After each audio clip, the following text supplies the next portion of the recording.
그의 아라를 처음 만난 건 봄 기운이 완연했던 주말 오후의 한정식 집이었습니다.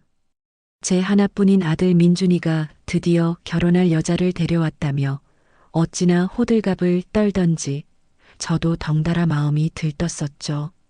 식당 창밖으로 들어오는 햇살만큼이나 우리 아들의 미래도 밝기만 할 거라고 그렇게 믿어 의심치 않았습니다.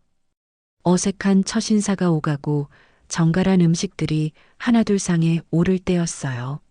제가 웃으면서 분위기를 풀어보려고 한마디 건넸습니다. 어쩜 둘이 아주 그림같이 잘 어울리네.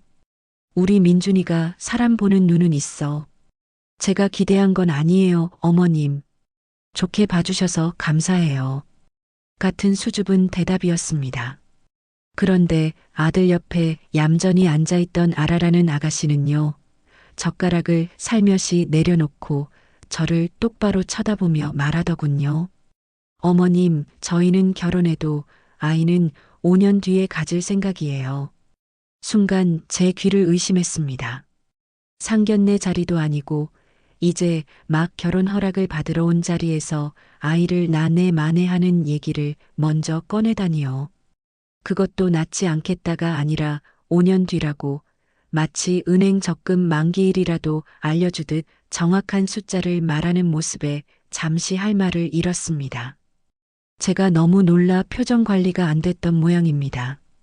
민준이가 제 눈치를 보며 아라의 팔을 툭 쳤지만 그 애는 아랑곳하지 않았어요.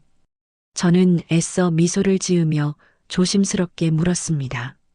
아가씨, 우리 아직 결혼 날짜도 잡기 전인데 벌써 아이 얘기를 꺼내는 건 좀 이르지 않아요? 이건 그저 예의를 차린 질문이었습니다. 제 속마음은 대체 무슨 생각으로 저런 말을 하는 거지? 라는 의심으로 가득 차 있었죠.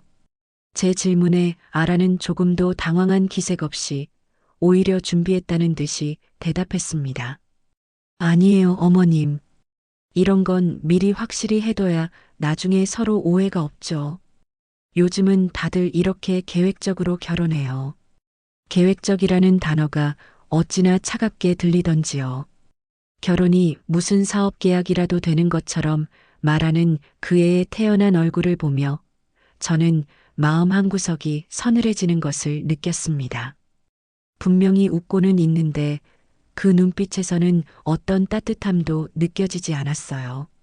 마치 잘 짜인 각본을 읊는 배우 같았다고나 할까요?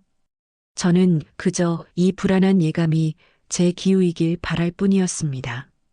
그날 한정식 집에서 느꼈던 찜찜한 기분은 며칠이 지나도록 좀처럼 가시질 않았습니다. 마치 목에 생선 가시라도 걸린 것처럼 아라라는 그 애가 뱉었던 5년이라는 숫자가 계속 제 머릿속을 맴돌았어요. 그래도 아들이 좋다는데 제가 너무 낡은 생각에 사로잡혀 있는 건지도 모른다고 애써 제 자신을 다독였습니다. 그러던 며칠 뒤였어요. 민준이가 퇴근길에 과일 봉지를 하나 들고 집에 들렀습니다. 무슨 할 말이 있는 사람처럼 제 주위를 맴돌기만 하기에 제가 먼저 물었죠.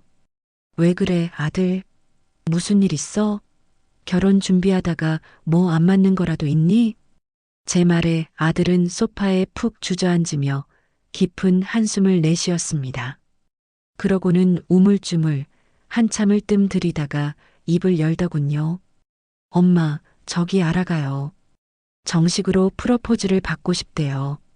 저는 대수롭지 않게 웃으며 말했습니다. 프로포즈? 아이고, 당연히 해줘야지. 요즘 젊은 사람들 다 하는 거라며. 우리 아들이 로맨스가 좀 없긴 하지. 그래서 뭘 어떻게 해주고 싶은데? 엄마가 좀 보태줄까? 저는 정말 순수하게 아들이 사랑하는 여자에게 멋진 추억을 만들어주고 싶다는 뜻인 줄로만 알았습니다.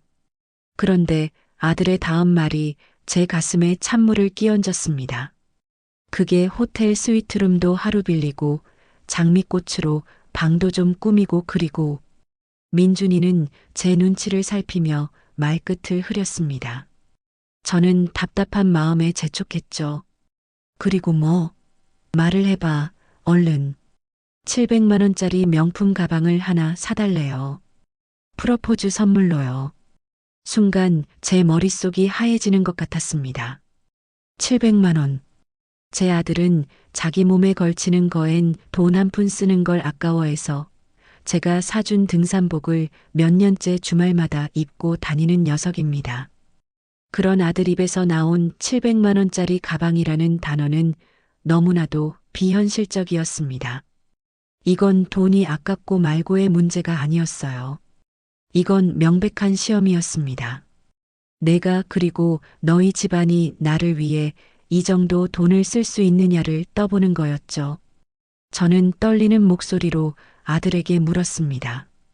민준아, 엄마는 돈이 아까워서 이러는 게 아니야. 그런데 아가씨는 그 가방이 정말 사랑의 증표라고 생각하는 거니? 만약 그걸 안 해주면 결혼을 안 하겠다는 뜻으로 들리는데. 그러자 아들은 고개를 푹 숙인 채 기어들어가는 목소리로 변명하더군요. 아니야, 엄마. 그런 게 아니라 아라 친구들은 다 그렇게 받았대요. 그냥 남들 하는 만큼은 자기도 받고 싶어서 그러는 거야. 제가 어떻게든 해볼게요. 남들 하는 만큼. 그 말이 비수처럼 제 심장에 꽂혔습니다. 사랑이 아니라 남들과의 비교가 결혼의 조건이 되어버린 것 같아 억장이 무너졌습니다. 결국 아들은 제게 손을 벌렸고 저는 그의 웃는 얼굴을 다시 보고 싶다는 아들의 말에 눈을 딱 감고 700만 원을 내주었습니다. 통장에서 돈이 빠져나가는 것보다 아들의 영혼이 빠져나가는 것 같아 마음이 더 아팠던 날이었죠. 프로포즈는 그의 계획대로 화려하게 끝났고 두 사람은 결혼 날짜를 잡았습니다. 그렇게 결혼 준비가 한창이던 어느 날 아라에게서 전화가 왔습니다. 목소리가 무척이나 밝았어요. 어머님, 저희 혼수 가전제품이랑 가구 오늘 다 들어왔어요. 구경하러 오세요. 제가 얼마나 신경 써서 골랐는지 모르실걸요. 그 전화를 받고 신혼집에 들어서는 순간 저는 입을 다물 수가 없었습니다. 텅 비어 있던 20평 남짓한 아파트가 온갖 최신형 가전제품과 번쩍이는 가구들로 가득 차 있었거든요. 아라는 제 팔짱을 끼고는 마치 박물관 안내원처럼 하나하나 설명을 시작했습니다. 어머님, 이 TV가 이번에 새로 나온 건데 1,000만 원이 넘어요. 화면이 거의 영화관 수준이죠? 냉장고도 문 4개짜리 제일 좋은 걸로 했고요. 아, 저 소파는 이탈리아에서 직수입한 거래요. 앉아보세요. 정말 편해요. 그 애는 신이 나서 떠들었지만 저는 소파에 앉을 수가 없었습니다. 마치 물건값을 전부 전시해 놓은 백화점 매장에 와 있는 기분이었어요. 민준이는 옆에서 우리 아라가 통이 커서요라며 바보처럼 웃고만 있었죠. 그때였습니다. 아라가 근처에 있던 친구와 통화를 하더군요. 아마 스피커폰으로 설정된 걸 깜빡했던 모양입니다. 지금 어머님 와 계셔. 구경시켜드리고 있지. 그럼 당연히 좋아하시지. 내가 다른 건 몰라도 혼수 하나는 제대로 해간다고 했잖아. 가전만 싹 다 해서 3천이야, 3천. 3천만 원. 그 액수를 자기 입으로 자랑스럽게 말하는 순간 저는 확신했습니다. 이건 진심 어린 감사가 아니라 과시였습니다. 시어머니 될 사람에게 나는 이 정도로 돈을 쓸 수 있는 여자다. 그러니 나를 함부로 보지 말라고 시위하는 것과 다름없었죠. 그 애는 지금 행복한 신혼 살림을 꾸리는 게 아니었어요. 자신의 가치를 증명할 전리품들을 진열하고 있는 것이었습니다. 그 애는 전화를 끊고 아무것도 모른다는 듯 제게 와서 웃었습니다. 어머님 마음에 드세요? 제가 민준 씨랑 살 집이라 정말 신경 많이 썼어요. 저는 애써 입꼬리를 올리며 대답했습니다. 그래 아가. 애썼네. 그런데 이 많은 걸 다 내가 혼자 준비한 거니? 우리 민준이가 도와준 건 없고? 제 질문의 의도를 눈치챘는지 그 애의 눈빛이 순간 차가워졌다가 이내 부드러운 미소로 덮였습니다. 그럼요, 어머님. 제 결혼인데. 민준 씨는 돈 버느라 바쁘니까 이런 건 제가 다 알아서 해야죠. 그때 저는 어렴풋이 하지만 아주 강렬하게 깨달았습니다. 저 화려한 물건들이 우리 아들의 행복을 위한 디딤돌이 아니라 언젠가 아들의 발목을 잡고 늘어질 무거운 족쇄가 될지도 모른다는 것을요. 아들의 결혼식은 그 애의 바람대로 화려하게 끝났습니다.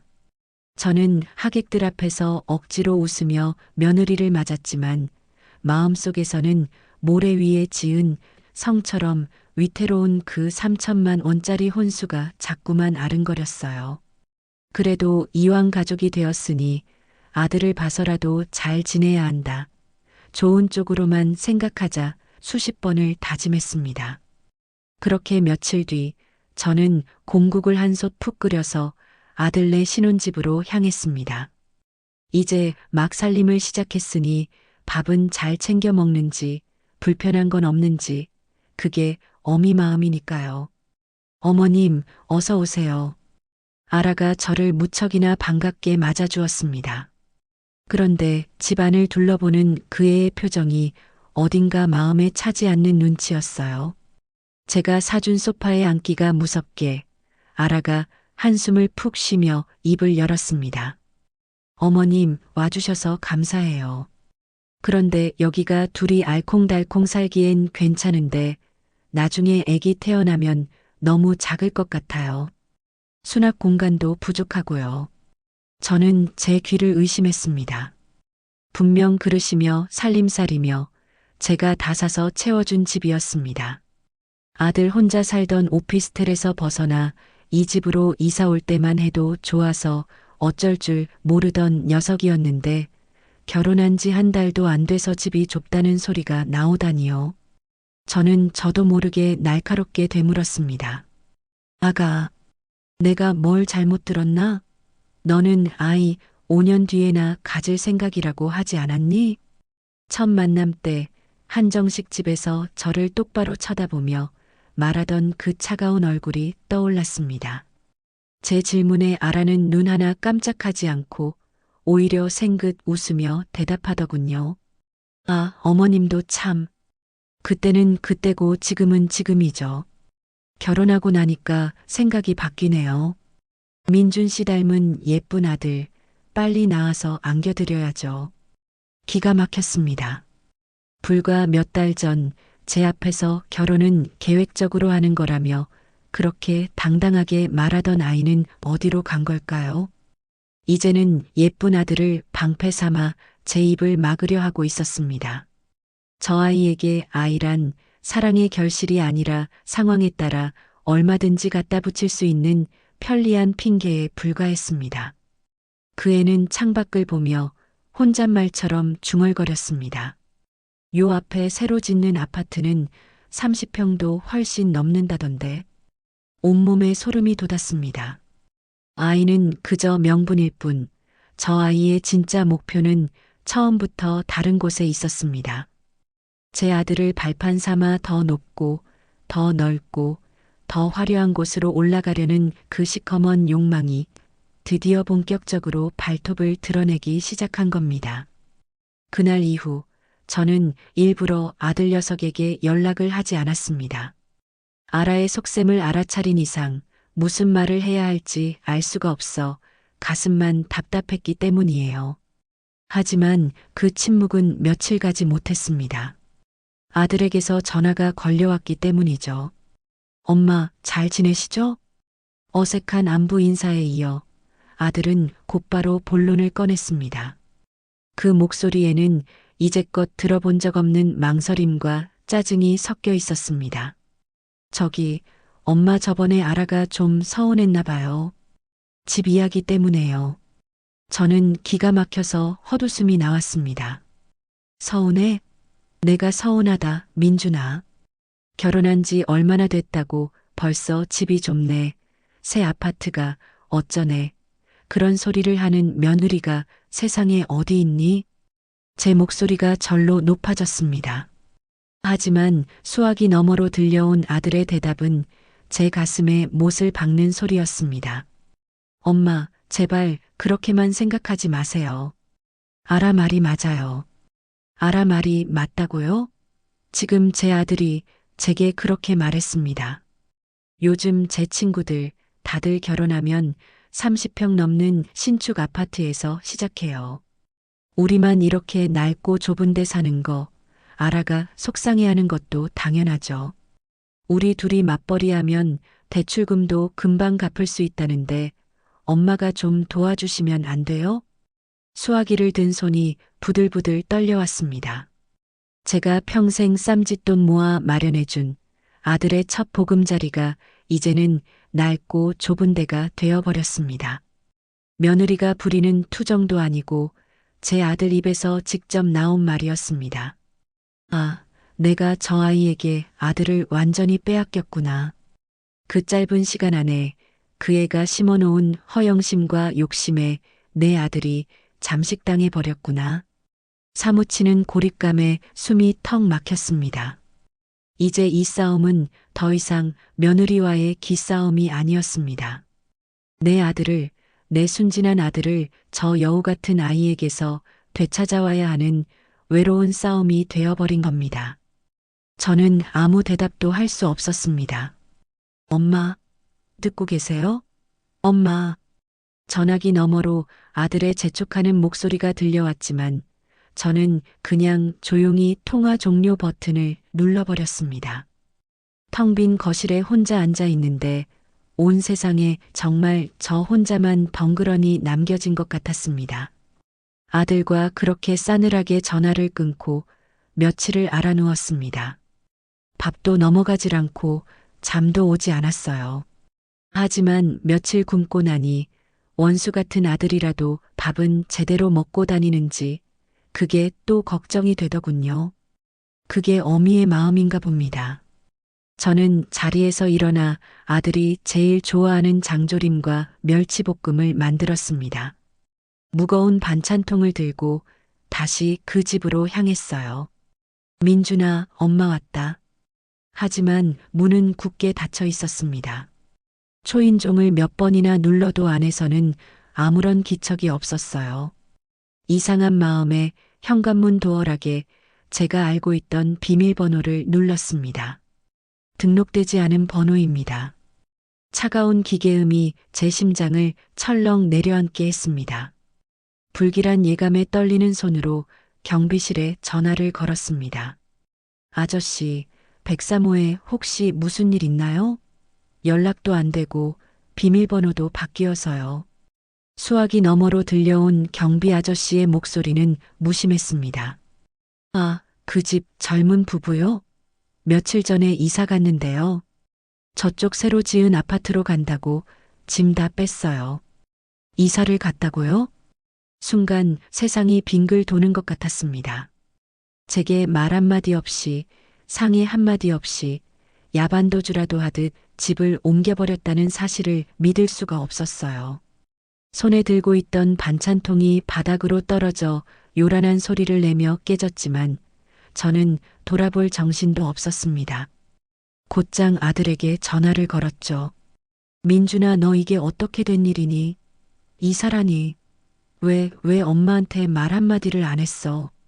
제 목소리는 울음과 분노로 뒤섞여 엉망으로 떨리고 있었습니다. 그러자 아들이 우물쭈물 변명을 늘어놓더군요. 엄마, 그게 정신이 없어서 그랬어. 나중에 다 설명하려고 했는데. 바로 그때였습니다. 전화기 너머로 아라의 날카로운 목소리가 들리더니 수화기를 확 낚아채는 소리가 났습니다. 어머님, 저희 지금 짐 정리하느라 바빠요. 나중에 다시 통화 드릴게요. 뚝. 전화는 그렇게 끊겼습니다. 온몸의 피가 차갑게 식는 것 같았습니다. 슬픔이나 서운함 같은 감정은 더 이상 느껴지지 않았어요. 대신 그 자리에 얼음장처럼 차갑고 단단한 분노가 들어찼습니다. 나를, 이 아들의 어미를 이토록 완벽하게 무시하고 기만할 수 있다니. 좋다. 어디 한번 해보자는 거구나. 그 일이 있고 한 달 동안 저는 그들에게 연락하지 않았고 그들 역시 전화 한 통 없었습니다. 깨진 반찬통처럼 산산조각난 제 마음을 애써 추스르며 그저 아무 일 없기를 제발 더는 나빠지지 않기만을 바랄 뿐이었어요. 하지만 그런 제 바람은 또다시 처참하게 무너졌습니다. 한 달 만에 제 앞에 나타난 아들의 얼굴은 반쪽이 되어 있었습니다. 퀭한 눈, 거칠어진 피부. 저는 보자마자 가슴이 덜컥 내려앉았어요. 아들, 무슨 일이야? 얼굴이 왜 이래? 밥은 먹고 다니는 거니? 제 걱정스러운 질문에 아들은 힘없이 고개를 젓더니 충격적인 이야기를 꺼냈습니다. 엄마 아라가 회사 그만뒀어. 뭐? 그게 무슨 소리야? 둘이 맞벌이해서 대출금 갚는다며. 그래서 기어코 그 좁은 집에서 무리해서 이사 간 거 아니었어? 제 안에서 눌러왔던 분노가 터져 나왔습니다. 하지만 아들은 더 절망적인 표정으로 말을 이었습니다. 아들이 퇴근하고 집에 가니 아라가 울면서 그러더랍니다. 나 너무 힘들어. 회사 스트레스 때문에 몸이 다 망가지는 것 같아. 이러다가는 애도 못 가지겠어. 우리 아기 가지려면 내 몸부터 건강해야 하는 거 아니야? 기가 막혔습니다. 제가 아들에게 그럼 대출금은 어떡하냐고 그 약속은 뭐냐고 따져 묻자 아들은 거의 울먹이며 말했습니다. 나도 그렇게 말했어, 엄마. 그랬더니 아라가 나한테 소리치더라고. 아들의 목소리가 심하게 떨리고 있었습니다. 뭐라고 소리쳤는데? 당신한테는 이깟 대출이 중요해? 우리 결혼했는데 평생 애는 안 가질 거야? 당신 능력 없어서 나까지 평생 이렇게 일만 하다가 늙어 죽으라는 거야?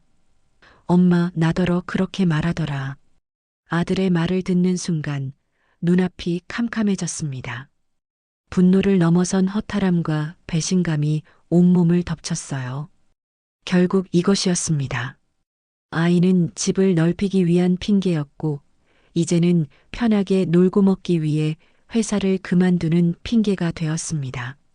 제 순진한 아들은 그 교활한 계략에 완전히 넘어가 자기 인생의 무게를 고스란히 혼자 짊어지게 된 것이고요. 제 예감은 단 한 번도 틀린 적이 없었습니다. 아라가 회사를 그만둔 그날 이후 집안의 경제권을 모두 관리하겠다고 나섰기 때문입니다. 이제 자기가 전업주부이니 돈 관리는 자기가 하는 게 맞다면서요. 제 아들은 한마디 반박도 하지 못했습니다. 아니, 이미 그 애의 논리에 세뇌당해 반박할 생각조차 하지 못했죠.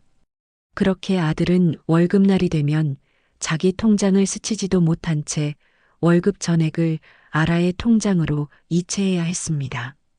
그러다 오랜만에 아들 녀석과 단둘이 점심을 먹게 되었습니다. 회사 근처에 갈 일이 있어 잠시 얼굴이라도 보려고요. 그런데 식당에 마주 앉은 아들의 얼굴이 말이 아니었습니다. 자기가 그토록 좋아하는 갈비탕은 메뉴판만 쳐다볼 뿐 제일 값싼 뼈해장국을 시키는 겁니다. 민준아, 돈 없어? 왜 제일 싼 걸 먹어? 엄마가 사줄 테니까 갈비탕 시켜, 어서. 제 말에 아들은 애써 웃으며 고개를 저었습니다. 아니야, 엄마. 그냥 이게 먹고 싶어서 그래. 솔직히 말해. 너 혹시 용돈 받아서 쓰니? 아라가 얼마 주는데? 아들은 한참을 망설이다가 주변 눈치를 살피며 기어들어가는 목소리로 대답했습니다. 한 달에 30만 원. 30만 원. 제 아들이 30이 넘은 사내 자식이 한 달 용돈 30만 원을 받아 쓴다는 말이었습니다. 이걸로 밥은 어떻게 사 먹고 직장 동료들 경조사는 어떻게 챙기며 친구는 어떻게 만난단 말입니까? 저는 가방에서 지갑을 꺼내 현금 몇 장을 손에 쥐었습니다. 그리고 아들의 주머니에 찔러주려고 했어요. 이게 말이 된다고 생각하니 이거라도 가져가. 아라한테는 엄마가 줬다고 말하지 말고 몰래 비상금으로 써. 그런데 아들이 질겁을 하며 제 손을 뿌리쳤습니다. 마치 불에 댄 사람처럼요. 엄마, 제발, 이러지 마. 아라가 알면 정말 싫어해. 나중에 내 카드 내역이랑 계좌까지 다 확인한단 말이야. 아들의 손에 밀려난 제 손이 허공에서 갈 곳을 잃었습니다. 이게 대체 무슨 기막힌 상황일까요? 제가 제 아들에게 마치 훔친 돈이라도 쥐어주는 사람처럼 몰래 용돈을 줘야 하고 아들은 아내의 눈치가 무서워 그걸 어부해야만 하는 이 상황이요. 그날 이후 아들은 제 전화를 잘 받지 않았습니다. 어쩌다 통화가 되어도 늘 누군가에게 쫓기는 사람처럼 다급하게 끊기 일쑤였어요. 저는 아들이 걱정되는 마음에 며칠 뒤 저도 모르게 차를 몰아 아들네 아파트 단지로 향했습니다. 차마 집으로 올라갈 용기는 나지 않아 지하 주차장 한편에 차를 세워두고 아들이 퇴근하기만을 하염없이 기다렸습니다. 얼마나 지났을까 익숙한 아들의 차가 주차장으로 들어왔습니다. 그런데 차에서 내리는 아들의 어깨가 축 처져 있는 것이 멀리서 봐도 한눈에 알 수 있었어요. 아들은 차 문에 기댄 채 어디론가 전화를 걸더군요. 피곤한 목소리였습니다. 아라야. 나 지금 도착했어. 금방 올라갈게. 아니야, 회식한 거 아니고 길이 좀 막혔어. 미안해. 그런데 바로 그때였습니다. 아들의 전화기에서 새어나온 며느리의 목소리가 그 넓은 주차장을 쩌렁쩌렁하게 울렸습니다. 스피커폰으로 되어 있었던 모양입니다. 미안하긴 뭐가 미안해. 늦었으면 곱게 들어와서 잠이나 잘 것이지. 핑계는 능력 없으면 잠이나 자. 사람 피곤하게 하지 말고. 날카로운 비수 같은 말이었습니다. 제 아들을 향한 인간적인 모멸감이 가득 담긴 폭언이었어요. 저는 그 자리에 얼어붙고 말았습니다. 아들은 당황해서 황급히 주변을 둘러보다 주차장 기둥 뒤에 서 있는 저를 발견하고는 사색이 되었습니다. 어머마. 아들의 목소리를 들었는지 전화기 속 아라의 목소리가 순식간에 180도 바뀌었습니다. 어머, 자기야? 왜 그래? 무슨 일 있어? 아, 혹시 어머님 오셨구나. 어머님, 안녕하세요. 진작 말씀하시지. 방금 전 제 아들에게 저주를 퍼붓던 그 악마와도 같은 목소리가 어떻게 순식간에 저렇게 상냥한 며느리의 목소리로 바뀔 수 있을까요? 제 마음속 가장 깊은 곳에서 작지만 뜨겁고 단단한 불씨 하나가 다시 타오르기 시작했습니다. 그래, 이제 더는 망설일 시간이 없다. 저 악마 같은 아이의 소나기에서 내 아들을 구해내야 한다. 그것이 설령 내 아들의 가정을 제 손으로 깨부수는 한이 있더라도 말이다. 지하 주차장에서 그 끔찍한 폭언을 들은 날 이후 저는 며칠 밤낮을 뜬 눈으로 지새웠습니다. 분노에 몸이 떨리다가도 아무것도 할 수 없는 제 처지에 절망감이 밀려왔어요. 이대로는 안 되는데 대체 어디서부터 어떻게 해야 할지 길을 잃은 기분이었습니다. 그날도 너클 놓고 거실에 앉아 있는데 전화벨이 울렸습니다. 제 오랜 친구 경숙이었어요. 선자야, 목소리가 왜 그래? 무슨 일 있어? 친구의 다정한 목소리에 그만 참았던 눈물이 터져 나왔습니다. 저는 자초지종을 털어놓기 시작했습니다. 며느리의 두 얼굴, 용돈 30만 원을 받아 쓰는 아들, 그리고 지하 주차장에서 들었던 끔찍한 폭언까지요. 세상에 그런 일이 있었어? 아니, 그 여우 같은 년을 봤나? 경숙이는 제 일처럼 붕괴해 주었습니다. 그러더니 단호하게 말하더군요. 선자야, 이건 너 혼자 속 끓일 일이 아니야. 내 아들 인생이 걸린 문제라고. 당장 전문가를 찾아가 봐. 전문가라니? 내가 그런 데를 어떻게 가? 왜 못 가? 요새는 구청에서도 무료 법률 상담 같은 거 잘 돼 있어. 변호사 사무실 문턱이 높은 것 같으면 그런 데라도 가서 일단 말이라도 해보라고. 이건 그냥 넘어갈 일이 절대 아니야. 알았지?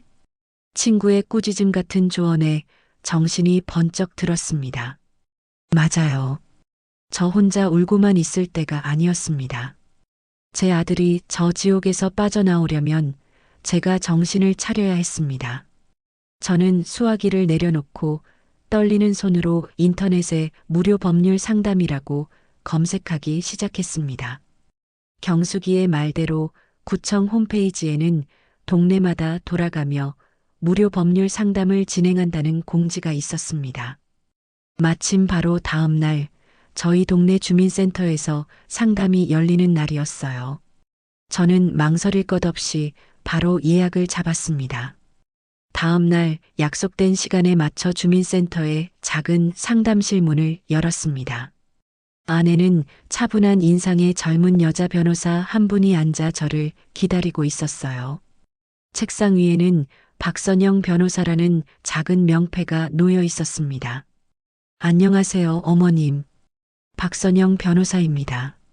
어떤 도움이 필요하세요? 저는 어디서부터 말을 꺼내야 할지 몰라 한참을 우물쭈물했습니다. 그런 제 마음을 알아챘는지 박 변호사가 따뜻한 목소리로 말해주더군요. 괜찮습니다, 어머님. 그냥 편하게 아들에게 이야기하신다고 생각하고 천천히 말씀해 보세요. 그 말에 용기를 얻어 저는 처음 그 애를 만났던 날부터 어제 주차장에서 있었던 일까지 모든 것을 털어놓았습니다. 박 변호사는 제 이야기를 단 한 번도 끊지 않고 조용히 메모하며 들어주었습니다. 제 이야기가 끝나자 그녀는 잠시 생각에 잠기더니 입을 열었습니다. 어머님, 그동안 마음고생이 정말 심으셨겠습니다. 이건 단순한 고부 갈등이 아닙니다. 여러 가지 법적인 문제들이 얽혀 있어요. 법적인 문제요? 네. 우선 아드님에 대한 며느리의 폭언은 정서적 학대에 해당될 수 있고요. 재산을 비정상적으로 사용하는 부분도 문제가 될 소지가 큽니다. 하지만 지금은 섣불리 움직이시면 안 됩니다. 박 변호사의 단호한 말에 저는 저도 모르게 그녀의 얼굴을 똑바로 쳐다보았습니다. 제 편이 생긴 것 같아 저도 모르게 눈시울이 뜨거워졌습니다. 박 변호사는 제게 몇 가지를 당부했습니다. 어머님, 지금부터는 감정적으로 대응하시면 절대 안 됩니다. 오히려 더 침착하게 모든 것을 기록하고 증거를 모으셔야 해요. 혹시 며느리나 아드님과 통화나 문자를 하시면 전부 지우지 말고 보관하세요. 그리고 앞으로 며느리가 무리한 요구를 해올 겁니다. 그때가 중요해요. 무리한 요구라면 어떤 걸까요? 아마도 재산에 관한 요구일 가능성이 높습니다. 제 경험상 이런 사람들은 결국 돈을 노리거든요. 특히 아드님 명의로 된 재산에 대해 공동 명의를 요구한다거나 하는 식으로요. 저는 소름이 돋았습니다. 마치 제 미래를 보고 온 사람처럼 정확하게 짚어냈기 때문입니다. 박 변호사는 제게 자신의 명함을 건네주었습니다. 이건 무료 상담 시간이라 긴 이야기를 나누긴 어렵습니다. 하지만 오늘 말씀하신 내용만으로도 심각한 상황인 건 분명해요.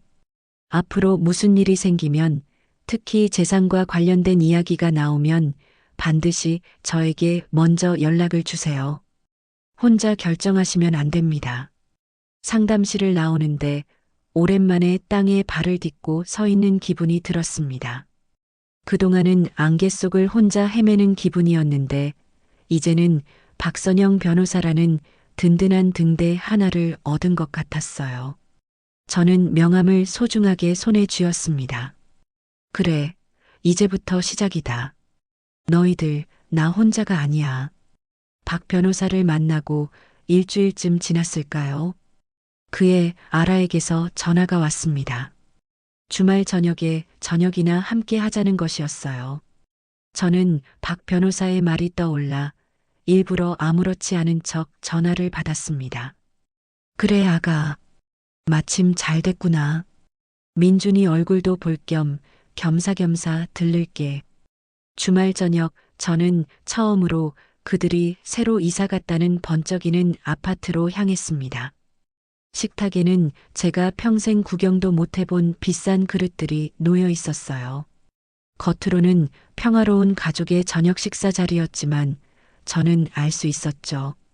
오늘 이 자리에서 그 애가 드디어 진짜 칼을 뽑아들 것이라는 것을요.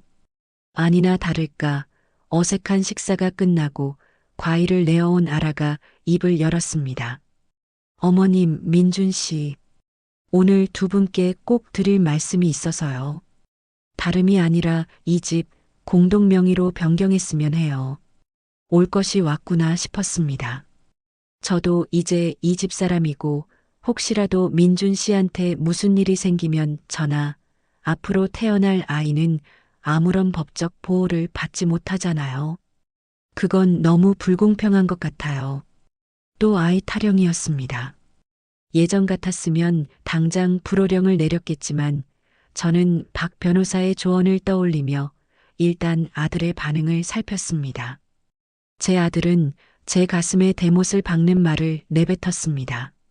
엄마, 아라 말이 틀린 거 하나 없잖아요. 우리 이제 부부고 곧 애도 가질 건데 당연히 공동 명의로 해두는 게 맞죠. 제가 앞으로 엄마한테 2배, 3배로 잘하면 되잖아요. 아들의 말을 듣는 순간 가슴이 무너져 내렸습니다. 하지만 저는 감정을 억누르고 조용한 목소리로 말했습니다. 그래, 내가 그렇게까지 생각한다면 어미가 어떻게 더 반대를 하겠니? 너희들 뜻대로 하거라. 제 대답에 아들과 아라는 놀란 눈치였습니다. 특히 아라는 승자의 미소를 감추지 못하더군요. 저는 텅 빈 눈으로 그런 두 사람을 바라볼 뿐이었어요. 그날 밤 집으로 돌아오자마자 박 변호사에게 전화를 걸었습니다. 수화기 너머로 박 변호사의 차분한 목소리가 들려왔습니다. 어머님, 결국 공동명의 이야기가 나왔군요. 그래서 어떻게 하셨습니까? 변호사님 말씀대로 일단 알겠다고 했습니다. 제 아들 녀석이 제 편이 아닌데 제가 거기서 더 싸워봐야 소용없을 것 같아서요. 제 목소리에는 저도 모르게 체념이 묻어나왔습니다.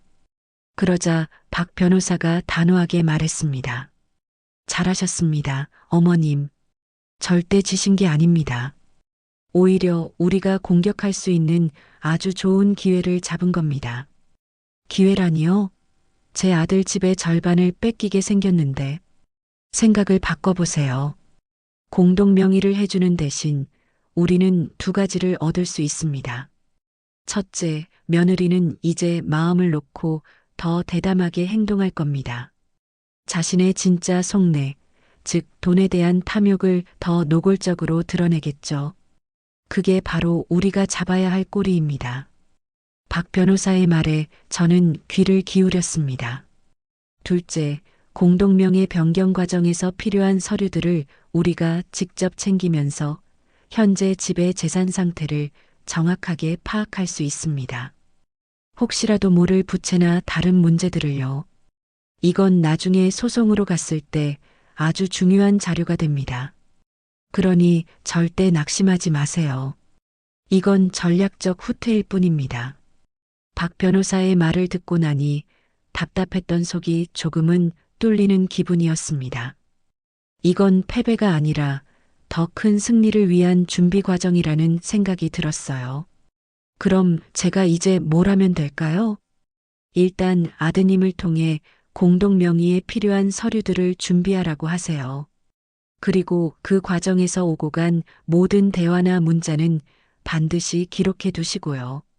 아마 며느리가 생각보다 훨씬 더 빨리 본색을 드러낼 겁니다. 저는 알겠다고 대답하고 전화를 끊었습니다. 그리고 서랍에서 낡은 가계부 노트를 꺼냈습니다. 오늘부터 이 노트는 그 아이의 모든 거짓말을 기록하는 증거 자료가 될 것이었습니다. 결국 아들의 고집을 꺾지 못하고 그 집은 공동 명의로 변경되고 말았습니다. 법적으로 그 애에게도 집의 절반이 넘어간 그날 이후 아라는 박 변호사의 예상대로 마치 오랫동안 기다려온 봉인이라도 풀린 사람처럼 행동하기 시작했습니다. 어느 날 제 친구 경숙이가 조심스럽게 핸드폰 화면을 내밀더군요. 선자야, 이거 너희 며느리 아니니? 요즘 이렇게 사는가 봐. 화면 속에는 아라의 SNS 계정이 있었습니다. 온통 번쩍이는 명품 가방, 고급 호텔 레스토랑, 해외 휴양지 수영장에서 찍은 사진들로 가득했습니다. 남편 찬스 결혼하니 천국 행복해 같은 글들을 보는데 속에서 천불이 났습니다. 제 아들은 회사 구내식당에서 밥 한 끼로 때우고 있을 시간에 그 애는 제 아들의 피 같은 돈으로 저런 호사를 누리고 있었던 겁니다. 저는 조용히 그 사진들을 모두 캡처해서 박 변호사에게 보냈습니다. 곧바로 답장이 왔어요. 어머님, 예상했던 대로입니다. 이건 훌륭한 증거가 될 겁니다. 이제 다음 단계로 넘어가야겠습니다. 구청이나 등기소에 가셔서 그 집 등기부등본을 한 통 발급받아 보세요. 아마 뭔가가 더 있을 겁니다. 박 변호사의 문자를 받고 저는 곧장 등기소로 향했습니다. 평생 가본 적도 없는 곳이었지만 더 이상 두렵지 않았어요. 창구 직원에게 아들 집 주소를 말하고 잠시 뒤 제 손에 들린 종이 한 장. 그 위에 적힌 글자들이 제 눈을 의심하게 만들었습니다. 거기에는 제가 알고 있던 것보다 훨씬 더 큰 금액의 근저당권이 설정되어 있었습니다. 등기부등본에 적힌 채권 최고액이라는 글자와 그 옆에 낯선 금융회사의 이름. 온몸에서 힘이 쭉 빠져나갔습니다. 이제야 모든 것이 선명하게 이해가 됐습니다. 그 애가 왜 그토록 악착같이 공동명의를 외쳤는지. 그건 법적인 보호나 불안한 미래를 위해서가 아니었습니다. 제 아들 몰래 혹은 제 아들을 교묘하게 구슬려서 이 집을 담보로 더 큰 빚을 내기 위한 수단이었던 겁니다. 날짜를 확인해 보니 공동명의로 등기가 변경된 바로 다음 날이었습니다. 심지어 대출을 받은 곳은 일반 은행도 아닌 이자가 훨씬 비싼 제2금융권이었어요.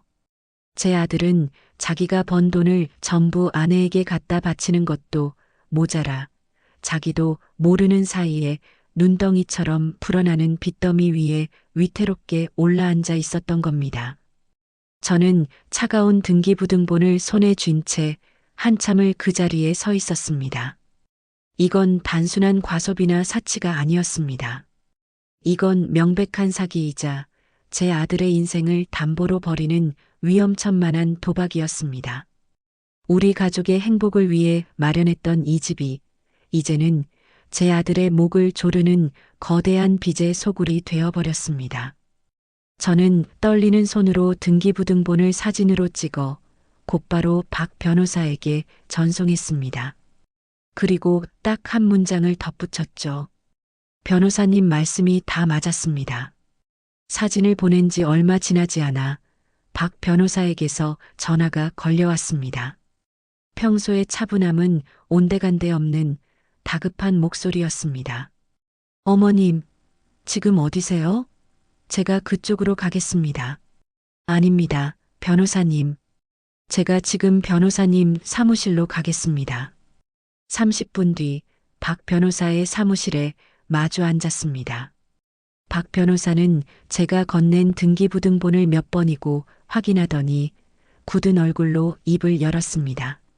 어머님, 이건 정말 상상을 초월하는군요.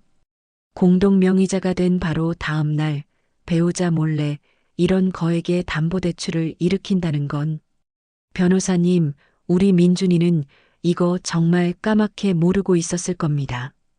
정말이에요. 알고 있습니다, 어머님. 그래서 더 심각한 겁니다. 만약 아드님 동의 없이 아드님의 서명을 위조해서 대출을 받은 거라면 이건 명백한 사문서 위조 및 사기 대출입니다. 형사처벌까지 가능한 중범죄예요. 형사처벌.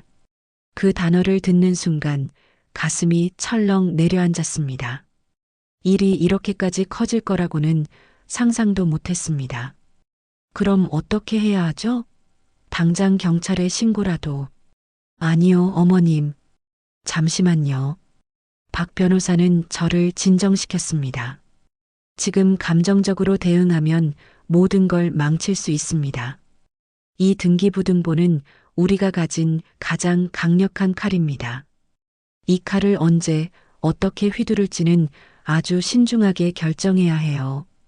가장 중요한 건 아드님이 이 사실을 받아들이고 어머님 편에 서도록 만드는 겁니다. 하지만 민준이는 제 말을 믿지 않을 겁니다. 분명 아내를 감싸고 돌겠죠. 그래서 어머님께서 직접 말씀하시는 것보다 이 서류가 직접 말하게 해야 합니다. 이 명백한 증거를 아드님 눈앞에 보여주세요. 그리고 그 반응을 똑똑히 지켜보십시오. 아마 아드님도 더 이상은 며느리 편을 들 수 없을 겁니다. 박 변호사의 말에 저는 마음을 다잡았습니다. 그래, 이제 마지막으로 내 아들에게 기회를 줘야 한다. 이 진실 앞에서도 눈을 감는다면 그때는 정말 돌이킬 수 없다. 그날 저녁 저는 곧장 아들 회사 앞으로 차를 몰았습니다. 그리고는 녀석이 퇴근하기를 기다렸죠. 제 심장은 인생에서 단 한 번도 느껴보지 못한 속도로 미친 듯이 뛰고 있었습니다. 얼마 후 피곤에 절은 아들의 모습이 보였습니다. 저는 차에서 내려 아들의 앞을 막아섰습니다. 엄마, 여긴 어쩐 일이야? 저는 대답 대신 손에 들고 있던 등기부등본을 아들의 가슴팍에 내던지듯 툭 밀었습니다. 너 이거 한번 똑똑히 봐라. 이게 뭔데 등기부등본? 엄마, 이게 왜? 제 목소리는 분노와 절망으로 갈라져 나왔습니다. 내 마누라가 내 현명하고 똑똑한 아내 되시는 분이 너랑 공동명의하자마자 이 집을 담보로 제2금융권에서 이만큼의 돈을 대출받았다. 너 이거 알고 있었어? 몰랐어? 똑바로 말해. 아들의 눈이 지진이라도 난 듯 흔들렸습니다. 아들은 종이를 몇 번이고 다시 읽어보더니 믿을 수 없다는 듯 고개를 저으며 제게 말하더군요. 아니야, 아라가 나한테 말도 없이 이럴 리가 없어. 엄마가 뭘 잘못 안 거겠지. 그러면서 아들은 다급하게 핸드폰을 꺼내 아라에게 전화를 걸었습니다. 제게 진실을 확인하는 게 아니라 아내에게 변명을 듣고 싶었던 거겠죠. 스피커폰 너머로 여전히 아무것도 모르는 상냥한 목소리가 들려왔습니다. 자기야. 왜? 아직 퇴근 안 했어? 아들이 떨리는 목소리로 물었습니다. 아라야, 너 혹시 집 담보로 대출 받았니? 순간 전화기 너머로 짧은 침묵이 흘렀습니다. 이내 아라의 목소리는 180도 돌변했습니다. 받았어. 그게 뭐? 어차피 우리 집인데 무슨 상관이야? 내가 그 돈 받아서 땅에 버리기라도 했어? 다 우리 살림 더 좋은 걸로 바꾸고 당신 체면 세워주려고 그런 거잖아. 어머님이 또 옆에서 뭐라고 하셔? 전화기 너머로 들려오는 그 당당하고 뻔뻔하기 짝이 없는 목소리에 마지막 남은 희망의 끈이 툭 하고 끊어지는 것 같았습니다. 저는 아들의 손에서 전화기를 낚아챘습니다. 그리고 수화기에 대고 제 평생의 모든 분노와 경멸을 담아 소리쳤습니다. 너 내일 당장 우리 집으로 와. 내가 우리 집에 들여놓은 그 더러운 짐들 내 눈으로 직접 확인시켜 줄 게 있으니까. 아들과의 폭풍 같은 만남이 끝나고 저는 집으로 돌아와 곧장 박 변호사에게 전화를 걸었습니다. 자초지종을 들은 박 변호사는 의외로 차분했습니다. 어머님, 아드님 앞에서 전화 통화까지 했다니 며느리가 아주 제 무덤을 팠군요. 이제 우리에게 필요한 모든 패가 다 모였습니다. 내일은 아주 중요한 날이 될 겁니다. 변호사님, 제가 내일 어떻게 해야 할까요? 막상 그의 얼굴을 보면 제가 무슨 짓을 할지 저도 무서워요. 절대 그러시면 안 됩니다. 폭언이나 물리적 충돌은 우리를 순식간에 가해자로 만들 수 있어요. 내일 어머님은 판사가 되셔야 합니다. 차갑고 이성적으로 오직 증거에 기반해서 선고를 내리셔야 해요. 박 변호사는 내일 제가 그 애를 만났을 때 제시해야 할 서류들의 순서와 해야 할 말들을 하나하나 짚어주었습니다. 첫째, SNS 사치 사진들. 둘째, 신용대출로 마련한 혼수 증거. 셋째, 이 등기부등본. 이 순서대로 제시하며 감정을 빼고 사실만 나열하세요. 너는 이런 거짓말을 했고 이런 사기를 쳤다라고요. 그리고 그 애가 뭐라고 변명하든 절대 휘말리지 마세요. 만약 그 애가 끝까지 잘못이 없다고 버티면요? 분명 그럴 겁니다. 그때 어머님께서 마지막 카드를 꺼내시는 겁니다. 바로 이혼 서류와 사문서 위조 및 사기죄로 형사 고소를 할 수 있다는 사실을요. 아마 그 말을 들으면 제정신이 아닐 겁니다. 박 변호사와의 통화는 저에게 갑옷을 입혀주는 것 같았습니다. 두려움과 분노로 떨던 제 마음이 차가운 결심으로 단단해지고 있었습니다. 다음 날 아침 저는 밤새 준비한 서류들을 거실 탁자 위에 순서대로 펼쳐 놓았습니다. 박 변호사가 알려준 대로 첫 번째는 아라의 사치스러운 SNS 사진들을 인쇄한 종이 뭉치, 두 번째는 결혼 전 아라의 이름으로 대출이 실행된 금융거래 확인서, 그리고 마지막은 어제 아들의 영혼을 뒤흔들었던 등기부등본이었습니다. 서류 옆에는 하얀 봉투에 담긴 이혼 서류도 준비해 두었죠. 모든 준비를 마치고 거실에 앉아 있는데 아들에게서 문자가 왔습니다. 엄마, 저도 지금 그리로 가겠습니다. 저도 그 자리에 있어야 할 것 같아요. 어젯밤의 충격으로 아들도 무언가 결심을 한 모양이었습니다. 저는 짧게 답장을 보냈습니다. 그래, 와서 내 눈으로 똑똑히 봐라. 내가 사랑했던 여자의 진짜 얼굴이 어떤 건지. 저는 조용히 눈을 감고 심호흡을 했습니다. 지난 몇 년간 저를 짓눌러왔던 모든 서름과 분노를 오늘 이 자리에서 모두 끝장낼 것이었습니다. 이것은 단순한 복수가 아니었어요. 제 아들을 그리고 제 남은 인생을 지키기 위한 마지막 전쟁이었습니다. 오후가 되자 약속대로 초인종이 울렸습니다.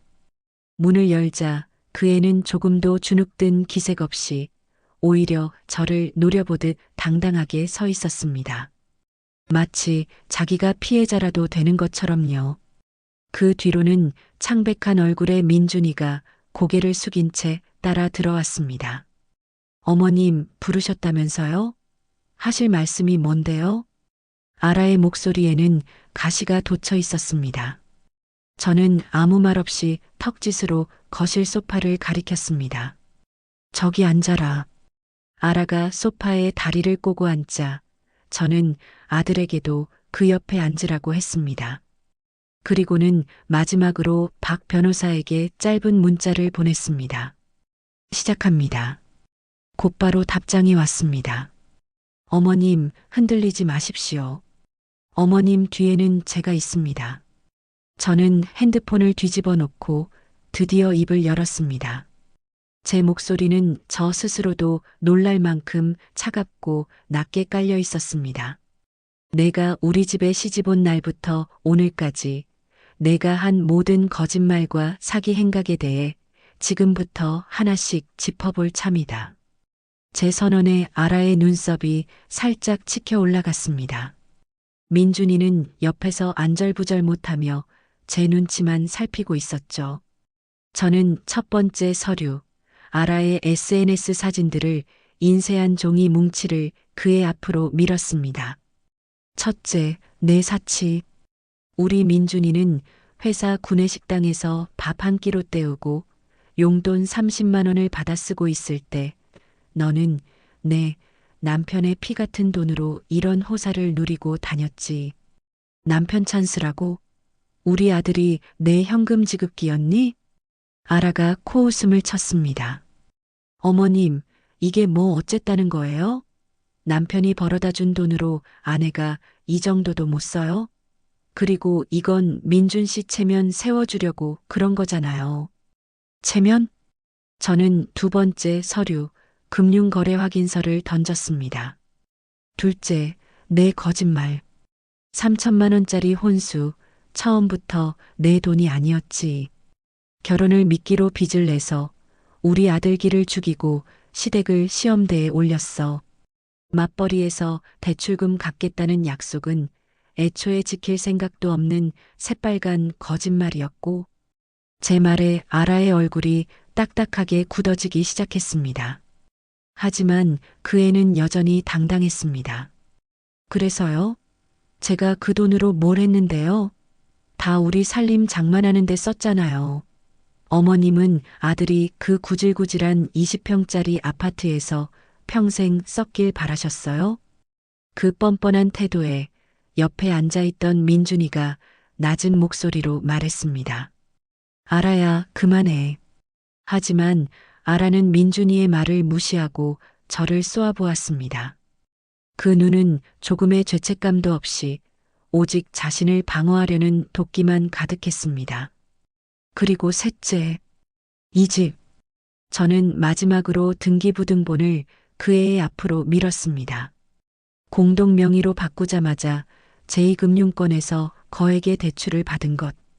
이 모든 걸 우리 아들은 까맣게 모르고 있었다. 내가 틀린 말이 있니? 등기부등본을 본 아라의 얼굴이 순간 굳었지만 그 애는 이내 다시 포커페이스를 유지했습니다. 그리고는 기다렸다는 듯이 비웃으며 말했습니다. 아? 그래서 지금 저를 도둑이나 사기꾼으로 모시는 거예요? 이혼이라도 하시게요? 좋아요. 안 그래도 이 집구석 지긋지긋하던 참이었어. 대신 이 집 절반, 위자료, 재산분할까지 법대로 다 받고 나갈 거예요. 아시겠어요, 어머님? 그 애의 눈이 탐욕으로 번뜩이고 있었습니다. 그 순간 저는 박 변호사가 왜 스스로 무덤을 팔 것이라고 했는지 깨달았습니다. 그 애는 지금 제 아들 앞에서 자신의 입으로 이혼과 재산분의 이치의 이해를 이야기하고 있었습니다. 옆에 앉은 민준이의 얼굴이 하얗게 질려가는 것이 보였습니다. 아라는 승리를 확신한 듯 다리를 꼬고 저를 내려다보며 말했습니다. 어머님, 법을 정말 하나도 모르시네요. 제가 왜 민준 씨랑 결혼해서 지금까지 참고 살았는데요. 혼인 기간이 길어질수록 전업주부인 제 기여도가 법적으로 인정되는 거 정말 모르셨어요? 그러면서 그 애는 제 평생의 시간을 송두리째 부정하는 가장 끔찍한 말을 내뱉었습니다. 제가 왜 처음 뵙는 그 어려운 자리에서 아이는 5년 뒤에 갖겠다고 딱 잘라 말씀드렸는지 이제 좀 아시겠어요? 순간 심장이 멎는 것 같았습니다. 그 5년만 채우면 이 집은 빼도 박도 못하게 절반이 내 것이 되거든요. 법적으로요. 원래는 5주년 기념일 바로 다음 날 제가 먼저 이혼 서류를 내밀 생각이었는데 어머님이 조금 서둘러 주셨네요. 덕분에 저도 마음고생 덜었고요. 아쉽게 됐네, 정말. 저는 그 자리에 망부석처럼 굳어버렸습니다. 머리를 커다란 망치로 한 대 세게 얻어맞은 기분이었습니다. 지난 몇 년간 제가 겪었던 모든 마음고생과 의심, 아들과의 다툼, 그 모든 것이 저 어린애의 손바닥 위에서 노란한 한심한 몸부림에 불과했다는 사실에 치욕스러워 얼굴이 불타는 것 같았습니다. 결혼부터 이혼까지 모든 것이 계획된 사기극이었습니다. 아라의 충격적인 고백에 거실에는 잠시 정적이 흘렀습니다. 가장 먼저 침묵을 깬 것은 뜻밖에도 제 아들 민준이었습니다. 아들은 떨리는 목소리로 믿을 수 없다는 듯 아라에게 물었습니다. 너 방금 뭐라고 했어? 다 계획이었다고? 아라는 그런 민준이를 한심하다는 듯 쳐다보며 말했습니다. 그래, 다 계획이었어. 당신같이 능력 없는 남자 믿고 내 인생 종칠 일 있어? 당신 뒤에 있는 엄마 돈이라도 보고 결혼한 거지. 이제 알았어? 그 말을 듣는 순간 민준이의 얼굴에서 마지막 남은 미련과 희망이 산산조각 나는 것이 보였습니다. 아들은 더 이상 아무 말도 하지 못하고 그저 멍하니 허공만 바라볼 뿐이었어요. 이제 제 차례였습니다. 저는 치욕감에 불타는 뺨을 애써 감싸쥐며 바닥에 떨어진 이성을 간신히 긁어모았습니다. 저는 마지막으로 서랍에서 준비해둔 서류 한 장, 이혼 소장을 그 애의 앞으로 내려놓았습니다. 그래, 5년이라고 했지. 법이 그렇다고 했지. 그런데 너는 한 가지 아주 중요한 사실을 잊고 있구나. 저는 자리에서 천천히 일어섰습니다. 그리고 그 애를 내려다보며 제 평생의 모든 분노와 경멸을 담아 선고했습니다. 이 집 담보로 대출받을 때 우리 민준이 서명, 내가 위조했지? 그건 사문서 위조의 사기죄, 중범죄란다.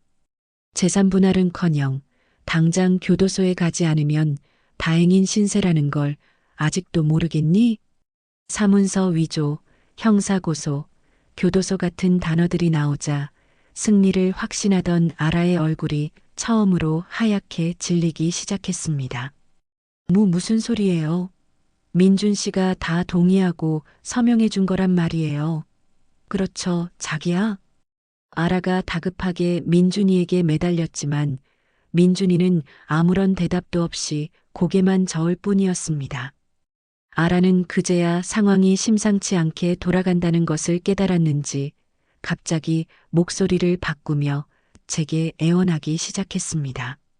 어머님, 제가 잘못했어요. 제가 잠시 정신이 나갔었나 봐요. 한 번만 용서해 주세요. 네, 우리 민준 씨 봐서라도. 닥쳐라. 제 나직하지만 단호한 목소리에 그 애가 입을 다물었습니다. 내 입에서 더 이상 내 아들 이름 올리지 마. 넌 오늘부로 내 며느리도 아니고 우리 민준이 아내도 아니야. 넌 그냥 내 아들 인생을 망치려 했던 사기꾼일 뿐이다. 저는 현관문을 활짝 열고 턱짓으로 밖을 가리켰습니다. 일어나. 당장 내 집에서 나가. 그제야 제 말뜻을 알아들은 그 애가 기가 막힌다는 듯이 웃었습니다. 지금 저더러 나가라고요? 어머님, 제정신이세요? 이 집, 내 명의도 반이나 걸려있는 집이에요. 법적으로 엄연히 제 집이라고요. 법. 저 아이는 끝까지 법을 무기처럼 휘둘렀습니다. 저는 대답 대신 소파에 앉아있는 그 애의 팔을 우악스럽게 잡아챘습니다. 그리고 현관을 향해 무작정 끌고 가기 시작했어요. 뭐 하시는 거예요? 이거 안 나요? 이거 명백한 폭행이에요. 그 애는 비명을 지르며 버텼지만 제 새끼의 인생을 통째로 집어삼키려 한 저 악마 같은 아이를 상대하기에 지난 세월 짓밟혔던 제 아내 분노는 이미 충분하고도 넘쳤습니다. 현관문 앞에 그 애를 내동댕이 치듯 세워놓고 저는 마지막으로 말했습니다. 재산 분할? 내 마음대로 어디 한번 해봐라. 하지만 그 전에 너는 내 집에서 단 한 발자국도 더 머무를 수 없어. 내가 우리 집에 끌고 들어온 그 더러운 짐들은 내가 알아서 폐기물 처리해 줄 테니 내 몸뚱이만 당장 꺼져. 저는 그 애를 집 밖으로 완전히 밀어낸 뒤 현관문을 닫고 잠금쇠까지 모조리 걸어 잠갔습니다. 철컥. 현관문에 기댄 채 저는 한참을 움직이지 못했습니다. 온몸이 사시나무처럼 떨려왔지만 그건 두려움 때문이 아니었습니다. 집안은 방금 전에 소란이 거짓말이었던 것처럼 폭풍이 휩쓸고 간 것처럼 고요했습니다. 거실에는 제 아들 민준이가 소파에 주저앉아 고개도 들지 못한 채 소리 없이 어깨를 들썩이고 있었습니다. 저는 조용히 아들에게 다가가 그 어깨를 가만히 감싸 안았습니다. 다음 날 저는 아들 민준이와 함께 박 변호사의 사무실을 찾았습니다. 아들은 밤새 한숨도 못 잤는지 퀭한 얼굴이었지만 더 이상 예전처럼 아라를 감싸려 들지는 않았습니다. 그저 모든 것을 체념한 듯 박 변호사가 내미는 서류에 묵묵히 도장을 찍을 뿐이었어요. 이혼 소장과 함께 사기 및 사문서, 위조 혐의에 대한 고소장도 함께 접수하겠습니다. 아드님께서 대출에 동의한 사실이 없다는 진술서를 확보했으니 아마 저쪽에서는 상당히 압박을 느낄 겁니다. 박 변호사가 서류를 정리하며 말했습니다. 이제부터는 저쪽에서도 변호사를 선임해서 연락이 올 겁니다. 합의를 시도할 수도 있고요. 모든 연락은 제가 맡아서 처리할 테니 두 분은 마음 편히 지내고 계시면 됩니다. 사무실을 나오는데 아들이 제게 나직하게 말했습니다. 엄마 죄송해요. 제가 너무 바보였어요. 저는 아들의 등을 두드리며 말했습니다. 됐다. 이제라도 알았으면 된 거야. 지금부터 다시 시작하면 돼, 아들. 아들의 눈시울이 붉어졌지만 더 이상 예전처럼 공허하고 불안한 눈빛은 아니었습니다. 길고 긴 터널의 끝이 아주 희미하게나마 보이기 시작하는 것 같았습니다. 며칠 뒤 박 변호사의 예상대로 아라에게서 법적 서류가 송달되었다는 연락이 왔습니다. 아마도 이혼 소장과 형사 고소장을 함께 받고 하늘이 무너지는 기분이었을 겁니다. 그날 밤 제 핸드폰이 미친 듯이 울리기 시작했습니다. 모르는 번호로 걸려오는 전화, 그리고 쉴 새 없이 도착하는 문자 메시지. 모두 아라였습니다. 처음에는 분노에 찬 협박이었습니다. 어머님, 어떻게 저한테 이러실 수 있어요? 저 절대 가만히 안 있어요. 온 동네방네 어머님이랑 민준 씨가 저한테 한 짓 다 퍼뜨릴 거예요.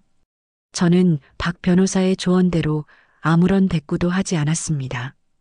답장이 없자 이번에는 애원으로 바뀌더군요. 제가 정말 잘못했어요. 어머님, 제가 그때는 정말 제정신이 아니었어요. 제발 고소만은 취하해 주세요. 네. 저 이대로 교도소 가면 제 인생 끝나요. 그 모든 문자를 저는 그저 무표정하게 읽어 내려갈 뿐이었습니다. 동정심? 연민? 그런 감정은 단 한 톨도 남아있지 않았습니다. 저 아이는 자신의 인생이 끝장날까봐 두려운 것이지 자신의 잘못을 진심으로 뉘우치는 게 아니라는 걸 너무나도 잘 알고 있었으니까요. 아라의 발악은 거기서 끝나지 않았습니다. 저에 대한 애원이 통하지 않자 이제 그 화살은 제 아들 민준이에게로 향했습니다. 제 핸드폰으로 장문의 문자 메시지 한 통이 도착했습니다.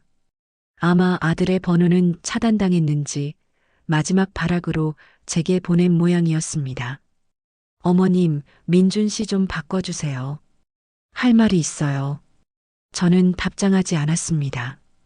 그러자 곧바로 다음 문자가 도착했습니다. 그 내용은 실로 가관이었습니다. 민준 씨한테 전해주세요. 당신같이 능력 없고 찌질한 남자 만난 게 내 인생 최악의 실수였다고. 당신 엄마 없었으면 당신이 뭘 할 수 있는데? 평생 그 마마보이 딱지 못 대고 살 거라고. 내가 당신이랑 살아준 것만으로도 감사하게 생각해. 저는 그 문자를 조용히 캡처했습니다.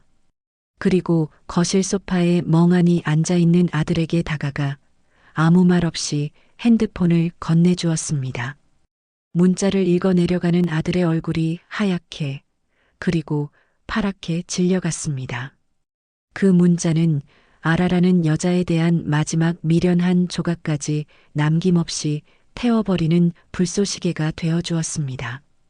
아라가 보낸 저주의 문자는 오히려 우리에게는 약이 되었습니다.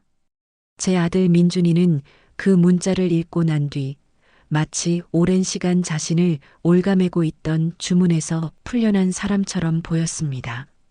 엄마, 이제 알겠어요. 제가 누굴 사랑했던 게 아니라 그냥 환상을 쫓고 있었나 봐요. 저 여자가 만든 허영과 거짓말이라는 환상이요. 아들은 제 앞에서 처음으로 자신의 잘못을 인정하고 진심으로 사과했습니다. 엄마, 죄송해요. 엄마가 그렇게 말렸을 때 들었어야 했는데 엄마 마음고생 시킨 거 평생 갚으며 살게요. 저는 그런 아들을 보고 아무 말 없이 안아주었습니다. 늦었지만 괜찮았습니다. 제 아들이 다시 제자리로 돌아왔으니까요. 그걸로 충분했습니다. 그날 이후 저희 모자는 이 지긋지긋한 싸움을 끝내기 위한 마지막 정리를 시작했습니다. 며칠 뒤 박 변호사에게서 전화가 왔습니다. 목소리가 아주 밝았어요. 어머님, 좋은 소식입니다. 저쪽에서 먼저 연락이 왔습니다. 변호사를 통해서요. 뭐라고 하던가요? 형사 고소만은 제발 취하해달라고 하더군요. 사기 대출금은 자기네 부모님 돈으로 전액 상환하고 위자료는 한 푼도 받지 않겠다고요. 이혼에 순순히 합의하겠다는 조건입니다. 결국 그들은 백기를 든 것이었습니다. 사문서 위조와 사기죄라는 형사 처벌의 무게를 감당할 수 없었던 거겠죠. 어떻게 할까요, 어머님? 제 생각엔 이 조건으로 합의하고 빨리 이 악연을 끊어내시는 게 좋을 것 같습니다. 더 끌어봐야 감정 소모만 심해질 뿐입니다. 네, 변호사님. 그렇게 해주시죠. 저도 더 이상 그 아이와 엮이고 싶지 않습니다. 저는 망설임 없이 대답했습니다. 복수는 충분했습니다. 그 아이가 법의 심판을 받게 하는 것보다 제 아들의 인생에서 완벽하게 지워버리는 것이 저에게는 더 중요한 일이었으니까요. 합의가 진행되는 동안 저와 민준이는 그 집을 정리하기 시작했습니다. 아라가 들여놓았던 화려한 가구들, 사치스러운 옷들, 명품 가방들, 그 모든 것들을 하나씩 꺼내어 버렸습니다. 엄마, 이건 제가 사줬던 프로포즈 가방이네요. 민준이가 700만 원짜리 명품 가방을 들고 씁쓸하게 웃었습니다. 버려라. 내 돈으로 산 게 아니라 내 돈으로 산 거니 버리는 것도 내 마음이다. 저는 그 가방을 받아들고 조금의 망설임도 없이 대형 폐기물 봉투에 쳐넣었습니다. 그 애의 흔적이 하나씩 사라질 때마다 집안의 공기가 조금씩 맑아지는 기분이었습니다. 마치 오랫동안 우리 집을 뒤덮고 있던 악기를 내쫓는 의식 같았다고나 할까요? 모든 정리가 끝난 텅 빈 거실에 앉아 저와 아들은 오랜만에 마주보고 웃었습니다. 상처는 깊었지만 우리는 다시 시작할 수 있을 것이었습니다. 그로부터 몇 달의 시간이 흘렀습니다. 아라와의 이혼은 합의대로 조용히 마무리되었고 사기 대출금도 그쪽 부모님이 모두 해결했습니다. 제 아들의 인생에 깊은 생채기를 남겼던 그 여자는 이제 법적으로나 현실적으로나 완벽한 남이 되었습니다. 가을이 깊어진 어느 주말, 저는 아들과 함께 제가 사는 집 거실에서 밥을 먹었습니다. 새로 이사한 집이 아니라 원래 제가 살던 아들의 온기가 남아있는 바로 이 집에서요. 식탁 위에는 갈비찜이나 비싼 회 대신 제가 끓인 된장찌개와 아들이 좋아하는 계란말이가 전부였습니다. 엄마, 찌개가 정말 맛있다. 그래, 많이 먹어라, 아들. 우리는 별다른 말을 하지 않았지만 그 침묵은 더 이상 어색하거나 불편하지 않았습니다. 상처가 아물고 새살이 돋아나듯 우리 사이의 시간도 천천히 회복되고 있었습니다. 화려하진 않지만 따뜻하고 풍족하진 않지만 마음 편한 이 저녁 식사가 지난 몇 년간 우리가 잃어버렸던 행복의 진짜 모습이라는 걸 깨닫고 있었습니다. 며칠 뒤 저는 과일 바구니를 하나 사들고 친구 경숙이의 가게를 찾아갔습니다. 경숙이는 저를 보자마자 환하게 웃으며 맞아주었습니다. 어머, 선자야. 이게 얼마만이야. 얼굴이 아주 폈네, 폈어. 다 내 덕분이다. 그때 내가 정신 차리라고 등짝 안 때려줬으면 나 아직도 혼자 끙끙 앓고 있었을 거야.